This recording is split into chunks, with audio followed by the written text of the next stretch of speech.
কলকাতা যুদ্ধবিরোধী নাগরিক মিছিলে বিজেপির বর্বরোচিত আক্রমণের বিরুদ্ধে মঙ্গলবার শিলিগুড়িতে নাগরিক সমাজের ডাকে শিলিগুড়ির রাজপথে নেমে মিছিলের পরিকল্পনা করলেও তা একেবারে ভেস্তে গেল। বিকেলে শিলিগুড়ি ইস্ট বেঙ্গল রোড থেকে মিছিল করে সর্দার হাসমি চক হয়ে নাগরিক সমাজের প্রতিবাদ মিছিল হওয়ার কথা থাকলেও হাসমি চকে বঙ্গীয় হিন্দু মহামঞ্চের কর্মীরা সেখানে উপস্থিত হন। অপ্রীতিকর ঘটনা এড়াতে পুলিশ ইস্ট বেঙ্গল রোডে নাগরিক সমাজের মিছিল আটকে দেয়। বেশ কিছুক্ষণ পুলিশের সাথে নাগরিক সমাজের বাক বিতণ্ডা চললেও সেখানেই তাদের কর্মসূচি করতে বাধ্য হয় নাগরিক সমাজের মিছিলের অংশগ্রহণকারীরা। অন্যদিকে সর্দার হাসমি চক থেকে বেরিয়ে ইস্ট বেঙ্গল রোডে এসে উপস্থিত হয় বঙ্গীয় হিন্দু মহামঞ্চের কর্মীরা। জাতীয় পতাকা হাতে তারা বিক্ষোভ দেখিয়ে নাগরিক সমাজের দিকে এগিয়ে যাওয়ার উপক্রম হলে সেখানে তাদের পুলিশ আটকে দেয়। এক পাশে নাগরিক সমাজ, অন্যদিকে বঙ্গীয় হিন্দু মহামঞ্চ। একই রাস্তার দুপ্রান্তে দাঁড়িয়ে একে অপরের বিরুদ্ধে স্লোগান তোলেন তারা। মাঝখানে দুপক্ষকেই থামিয়ে পাহারা দিল পুলিশ।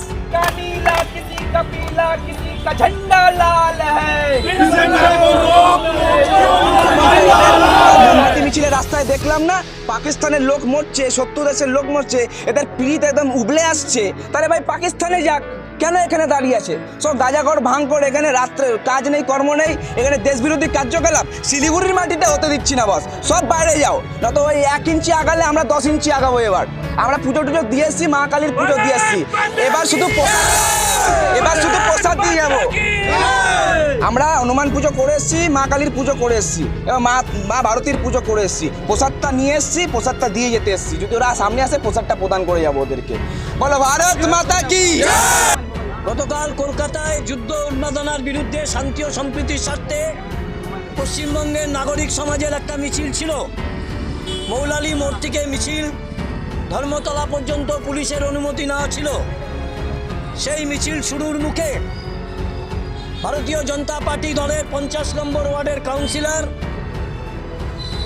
সজল ঘোষের নেতৃত্বে 25-30 জন বিজেপি বাহিনী, যারা ভারতের জাতীয় পতাকা নিয়ে তারা সেই শান্তিপূর্ণ মিছিলের উপর আক্রমণ করে। শুধু আক্রমণ নয়, গায়ের মধ্যে মোবিল ছুড়ে দেয়, তারা কেরোসিন ছোড়ে এবং সেই অঞ্চলগুলোতে, মৌলালী অঞ্চল যেহেতু সংখ্যালঘু অধ্যুষিত অঞ্চল, নোংরা ভাষায় তারা গালাগাল দেয় যে সংখ্যালঘু অঞ্চলে মিছিল করার তারা মিছিল করছে। স্বাভাবিকভাবে এই ঘটনার পর পুলিশ অনুমতি দেয়। অনুমতি দেওয়ার পর এসএন ব্যানার্জি রোডের মুখে পুলিশ সঙ্গে সঙ্গে মিছিলকারীদের আটকায় এবং 62 জনকে গ্রেপ্তার করে।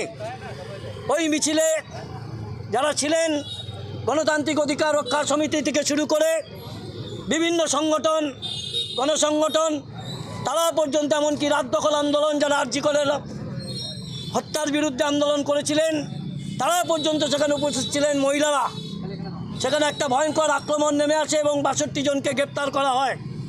রাত্রি 9টার সময় তাদেরকে ছাড়া হয় এবং একই সঙ্গে যারা ভারতীয় জনতা পার্টির সজল ঘোষের নেতৃত্বে, যারা পোর্টাল টিভি দেখেন, যারা নিউজ দেখেন, তারা দেখেছেন চরম নোংরা ভাষায় গালিগালাজ করেছে। যিনি কেরোসিন ছুঁড়েছিলেন তার বিরুদ্ধে এফআইআর করার পরেও তাকে গ্রেপ্তার করা হয়নি। এরকম একটা অবস্থায় আমরা শিলিগুড়িতে সমস্ত নাগরিক সমাজ, আজকে এখানে সমস্ত নাট্যকার, নাট্য ব্যক্তিত্ব থেকে শুরু করে সমস্ত মানুষ, গণ আন্দোলনের মানুষ, তারা উপস্থিত আছেন। গণতান্ত্রিক অধিকার রক্ষা সমিতির নেতৃবৃন্দ থেকে শুরু করে সবাই এখানে উপস্থিত আছেন। আমরা এই মিছিল নিয়ে আমাদের ভেনাস মোড়ে যাওয়ার কথা ছিল, আমরা জানি না। ভেনাস মোড়ে আমরা দেখতে পেলাম ভারতীয় জনতা পার্টির লোক এবং পুলিশের, তারা ওখানে দাঁড়িয়ে আছেন এবং তারা ওখানে উত্তেজনা করে এখানেও কালি ছেটানোর বন্দোবস্ত করছে।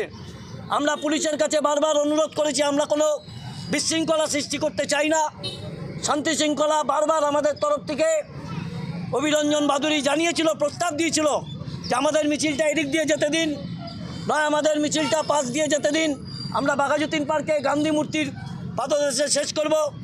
পুলিশ কোনো মিছিলের অনুমতি দেবে না। পুলিশ বলছে আপনারা এখানেই বসে অবস্থান করুন, এখানেই যা কর্মসূচি করুন। আমরা এটা জানি না।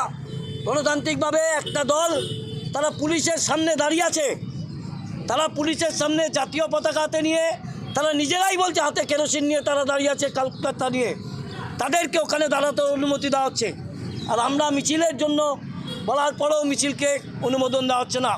আমরা গোটা ঘটনাতে আমরা তীব্র ভাষায় ধিক্কার জানাচ্ছি। শুধু নয়, গোটা পশ্চিমবঙ্গে ভারতীয় জনতা পার্টি একটা যুদ্ধোন্মাদনার নামে শান্তি সম্প্রীতির বিরুদ্ধে আমাদের দেশের মানুষকে ভাগ করবার জন্য হিন্দু মুসলমানের নাম করে আজকে পহেলগাঁওয়ের ঘটনা, যে ঘটনাকে কেন্দ্র করে তারা একটা গোটা দেশে অর্থনীতিকে বিপর্যস্ত করে একটা ভারতবর্ষের মানুষকে বিপদে ঠেলে দেওয়ার চেষ্টা করছে। আপনারা দেখেছেন গতকাল পেট্রোল ডিজেলের দাম বেড়েছে, 40 পয়সা করেও বিভিন্নভাবে বেড়েছে।